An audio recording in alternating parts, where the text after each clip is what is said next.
All right, now that I've shown you how this two-body system works, let's dive into some calculations and try to figure out how we could calculate the acceleration of this system.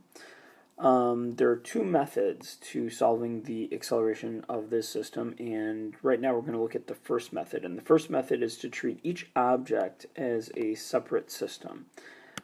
So when we treat each object as a separate system, we're going to want to draw a free body diagram for each one separately. Over on the left here, I've drawn my free body diagram for M1, mass 1, and now I will draw my free body diagram for mass 2. We know that they're connected to the same string, and that string goes around a pulley, and all the pulley does is change the direction of tension. So that means that the tension pulling up on M1 is equal to the tension pulling up on M2. So we know that those tensions are equal to each other.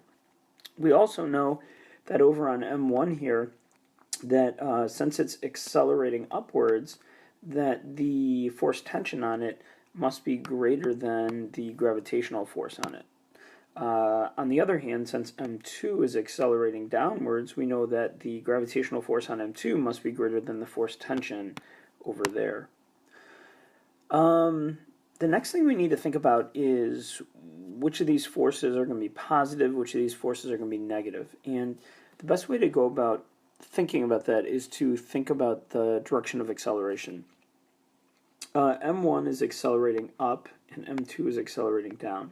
And as I discussed previously, those accelerations are the same. So M1 and M2 are basically accelerating together. And it doesn't make sense to say that one of those accelerations is positive and the other acceleration is negative.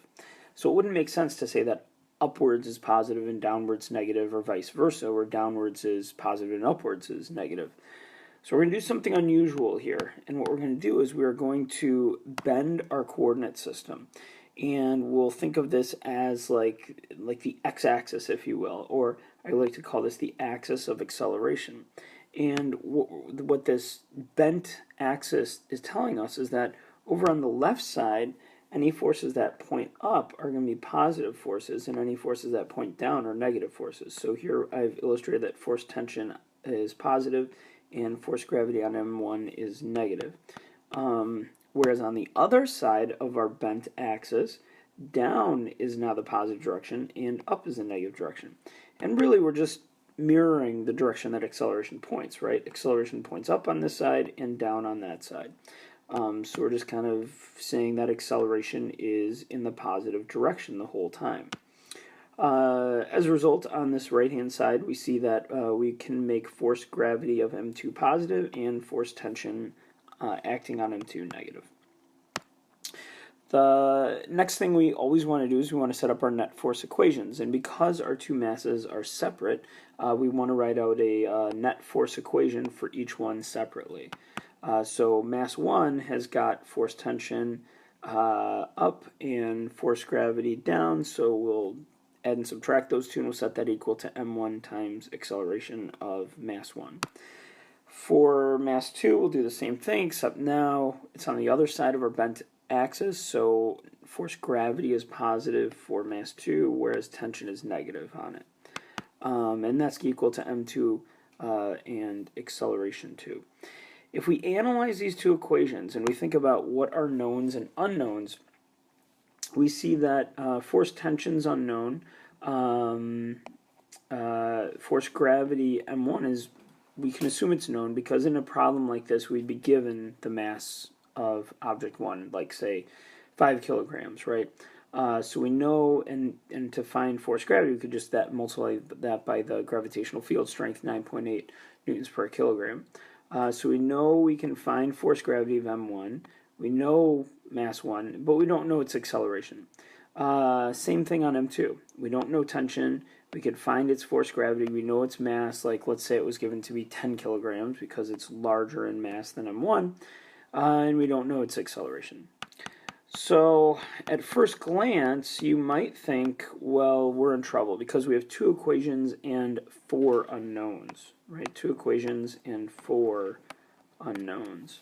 But if we take a closer look, we'll get some good news.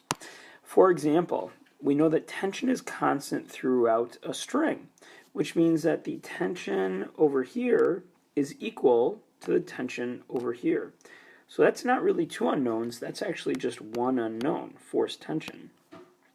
It's just on one side that tension points up, and on the other side that tension points down. Still the same value though. The other thing that I discussed earlier is that both objects accelerate at the same rate. So instead of really calling this acceleration of object 1 and acceleration of object 2, we could just call that the acceleration, because they're both accelerating at the same rate. Now we're in a good situation because we've got two equations and two unknowns, force tension and acceleration. We can do algebraic substitution by solving for force tension over here. I just added FGM1 to the other side, and I've solved for force tension, and then I can substitute it into my other equation there. When I substitute that in, I see that negative the quantity m1a plus force gravity of m1 plus force gravity of m2 equals m2a. And then I want to distribute that negative sign through. So I distribute the negative sign through. Then algebraically, I'm going to want to get my acceleration components all on the same side, or terms on the same side. So I'm going to add that m1a to the other side. Then I want to factor acceleration out, because our goal here is to solve for acceleration. So I factor it out. And then I'm going to divide m1 plus m2 to the other side. And voila, I have now solved for acceleration. So this is the process you would go through to find acceleration if you were to do it using method 1, in which you treat each object as a separate system.